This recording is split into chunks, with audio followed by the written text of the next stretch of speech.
e a palestra que eu ia dar. A primeira parte é conceitual. Seria igual, né? Definição de desfecho primordial, certo?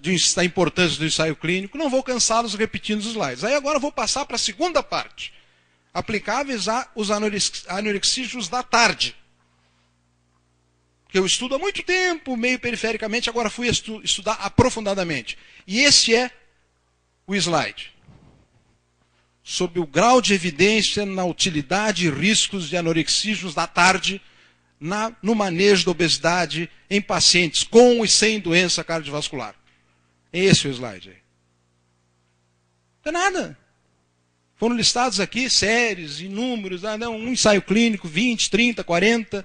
Aqueles dados, doutora, com todo o meu respeito pela sua elegância, pela sua competência.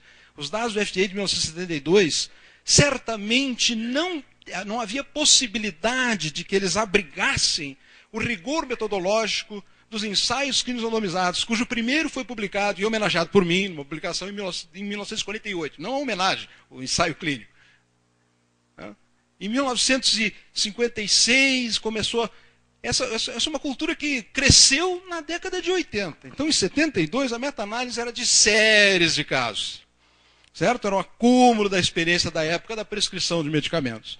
Então, objetivamente, quantitativamente, eu quero dar minha contribuição científica aqui sobre o grau de evidência, sobre benefícios comparativos de anorexígenos anfetamínicos ou aparentados de anfetamínicos ou primos distantes, o que quer que seja, de anfetamínicos, na prevenção, no controle da obesidade, na prevenção de desfecho cardiovascular, certo? Nos riscos de hipertensão, nos riscos de AVC, nos riscos de infarto do miocárdio. Esse é o slide. Muito obrigado. Senhores, antes de chamar nosso próximo debatedor, nós informamos que quem quiser já fazer a sua inscrição para participar das manifestações, logo após a apresentação do último debatedor, é só chamar a nossa colega aqui da equipe de apoio. Bom, então agora nós convidamos o Dr. Francisco José Roma Palgarten, da Fundação Oswaldo Cruz, Escola Nacional de Saúde Pública e CATEM Anvisa.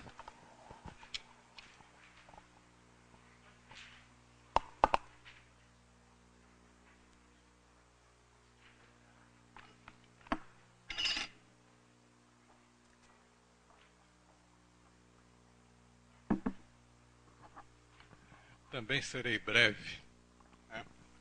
Mas eu queria começar lembrando, né, que no próximo ano, 2012, né, completará 50 anos de um dos grandes marcos na história da regulação dos medicamentos, que foi a aprovação pelo Congresso americano da emenda Kefauver-Harris,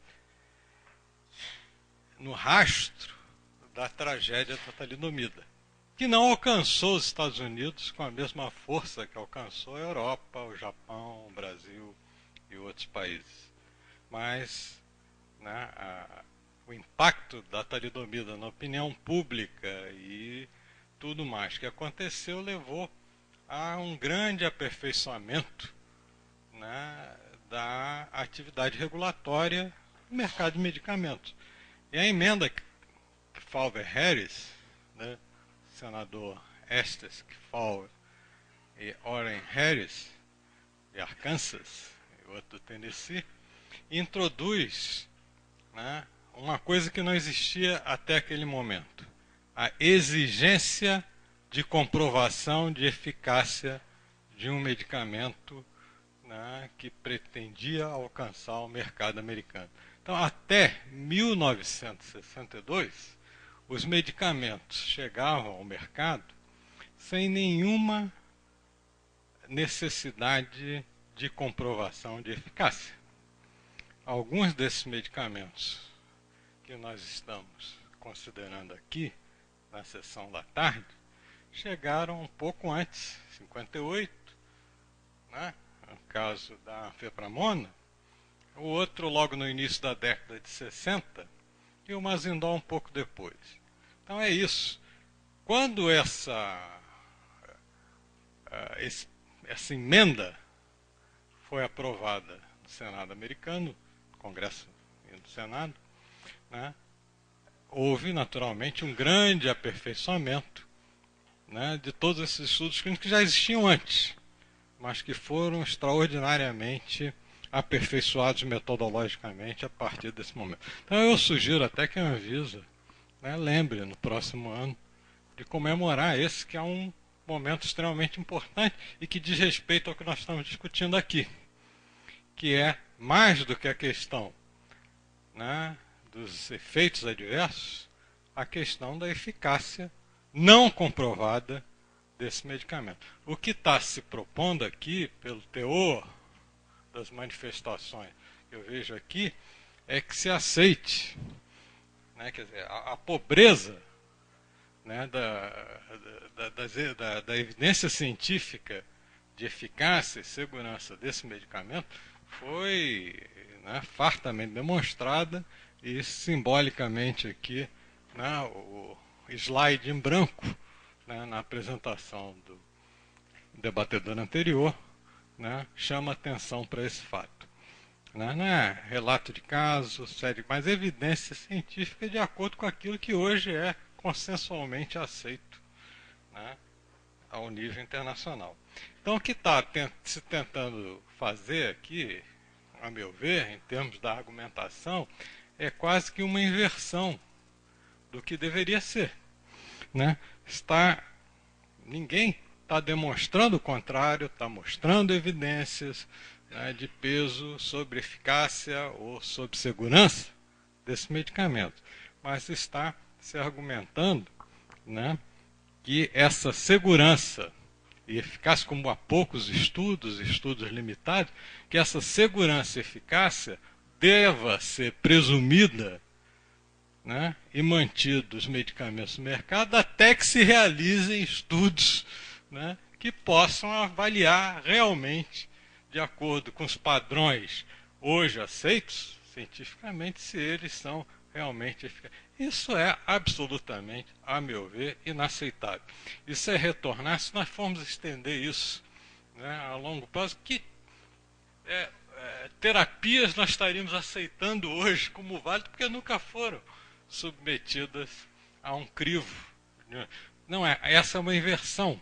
Né? A segurança e eficácia de um medicamento não pode ser presumida. Ela tem que ser demonstrada com esses instrumentos, né, que nós estamos nos referindo aqui. Né? Eu não vou entrar em detalhes. A questão dos efeitos anfetamínicos do Femproporex são bastante conhecidos. Né? Toda a farmacocinética do Femproporex mostra isso. Se administrar Femproporex, você vai encontrar anfetamina na urina, anfetamina na saliva, anfetamina no cabelo, em níveis altos. Tem diferenças entre estudos, mas isso é um fato, né? Um fato bastante. Tudo que nós conhecemos a respeito da anfetamina, nós podemos esperar em relação ao Femproporex. Se nós formos falar em relato de casos, há muitos que não saíram aqui. Há relatos de casos, a Femproporex durante algum tempo esteve, longo tempo, no mercado na França, por exemplo, é um relato de caso de síndrome de abstinência quando a França resolveu proibir o medicamento e pacientes que utilizavam entraram em crise de abstinência. Há relatos inúmeros na literatura, relatos de casos. Né? O Femproporex, para quem não conhece, é o Brazilian Diet Pill, né? Uma droga contrabandeada para os Estados Unidos, ilícita e utilizada. E há inúmeras publicações, artigos sobre problemas psiquiátricos, etc., desse uso da anfetamina, do Femproporex, contrabandeado aqui do Brasil para os Estados Unidos. Não vou chover no molhado e continuar com essas questões e colocar essas... em relação aos estudos, né, o Mazindol, né, nenhum desses medicamentos foi ou é aprovado, né, em qualquer país para uso a longo prazo. Onde é aprovado, são poucas as exceções, é para uso a curto prazo. essa é uma questão também a provar a curto prazo. Você diminui, talvez, o risco, de alguma maneira, porque você restringe o tempo de uso. Mas qual é o sentido terapêutico, né, de um medicamento? Nós sabemos que todos eles têm em comum essa característica. O indivíduo perde peso, né, mais fortemente no início, né, a continuidade do tratamento, além de 1 ano, há uma recuperação parcial desse peso que foi perdido às custas do medicamento e com a suspensão há uma recuperação. Então esse é o caso geral, é o default para tudo isso que nós estamos vendo aí. Né? Esse é o default. Vamos ver qual é o sentido, né, de você admitir no mercado para curto prazo. A outra questão, né, de eficácia, assumir, vamos voltar à questão toda que nós discutimos na parte da manhã, né, dos desfechos primordiais, substitutos e intermediários. Não há nenhum estudo, né, que causa perda de peso adicional à dieta. Sabemos que isso ocorre. Né? Agora, isso não pode ser considerado, né, um critério, um desfecho de eficácia, né, porque o medicamento não é utilizado para isso. Ele é utilizado para tratar a obesidade, como todos aqui reconhecem, pelas consequências da obesidade em termos da saúde do paciente. E não há nenhum estudo, também nesse caso, como no caso da sibutramina, que demonstre que a utilização, a perda de peso causada por esses medicamentos anorexígenos cause qualquer benefício à saúde do paciente em termos daquilo que nós consideramos os desfechos primordiais.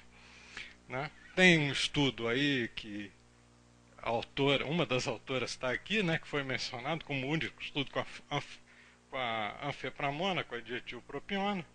Eu trouxe aqui alguma coisa desse estudo. Esse estudo aqui, né, a autora está aí, né, todo respeito, está aqui o esquema, né, como todos esses estudos, né, tem uma alta attrition rate, né, um número considerável de pacientes que não chegam ao fim do estudo, é utilizado o intention to treat. Né? Então está aí o esquema, não vou entrar em detalhes, aqui as características dos grupos. Né? Aqui o resultado. Né? O estudo foi controlado apenas durante 6 meses, os 6 meses iniciais. Temos aí perda de peso, né? Com o placebo, né? E aqui com a dietilpropiona. Daqui em diante, os 2 grupos recebendo dietilpropiona. Então, esse é o tempo em que o estudo foi controlado. Não tem nada de surpreendente nisso.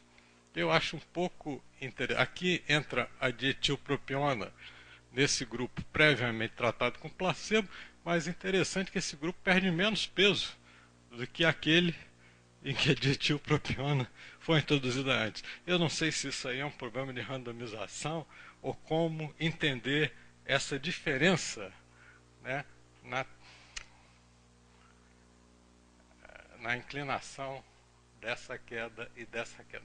Mas isso também não tem tanta relevância aqui no momento. O importante é que esse aqui, que foi tratado continuamente com dietilpropiona, há uma estabilidade, o estudo termina aqui em 1 ano.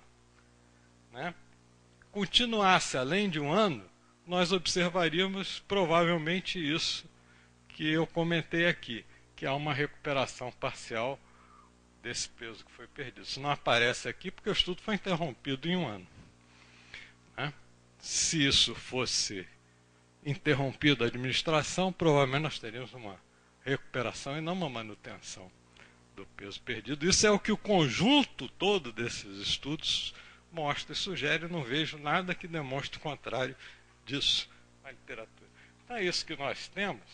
Nós temos aqui alguns outros desfechos intermediários ou substitutos. Né? Então o que nós podemos comparar aqui, né,